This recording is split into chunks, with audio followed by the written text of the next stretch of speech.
Magdalena, Wolf of Coins. Thank you so much for tuning in. During a long May weekend, I went with my family to Warmia and Mazury, a region that in the Middle Ages was populated by Old Prussians, a pagan Baltic tribe. The Balts and the Slavs have intermingled for centuries, and there are also theories of a shared Balto-Slavic heritage, even Balto-Slavic language in the ancient past. The Balts were also the last to take on Christianity, so they kept many very ancient customs. In a chronicle written by a German priest, Peter of Duisburg, we read that the Old Prussians worshipped every creation like a god, namely the sun, the moon, and the stars, lightnings, birds, four-legged animals, even a toad. They saw some of the groves, fields, and waters as so sacred that they dared not cut trees there, or farm, or fish in them. The Old Prussians used some sacred rocks as altars where they sacrificed animals or criminals to their gods.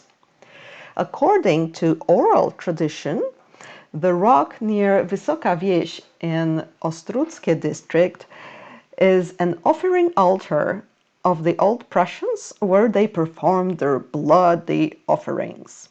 People say that the blood was supposed to flow down to the ground through cut furrows to celebrate the chthonic gods of nature. In fact, it seems that the furrows are a result of someone trying to destroy the rock.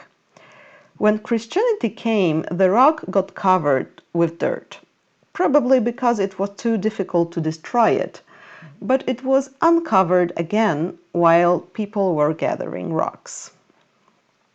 The rock is placed in a small wood called by the locals the decayed spruces. There are, however, many other trees there, and the place is very beautiful. Since 1992, the rock has a status of a natural monument and is enclosed by a little fence. It is either called the Offering Rock of Old Prussians or the Devil's Rock.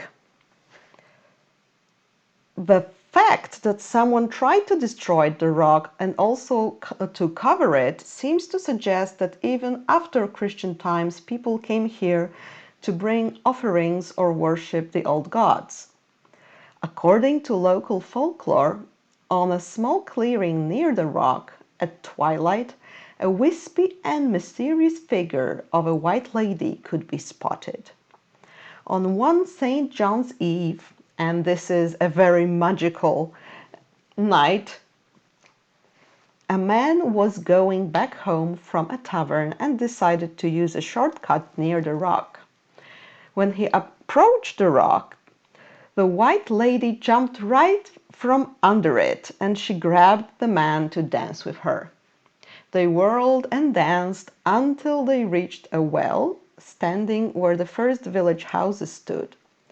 Then the lady grabbed the man very tightly, and she hurled him around the well despite his terrified screams.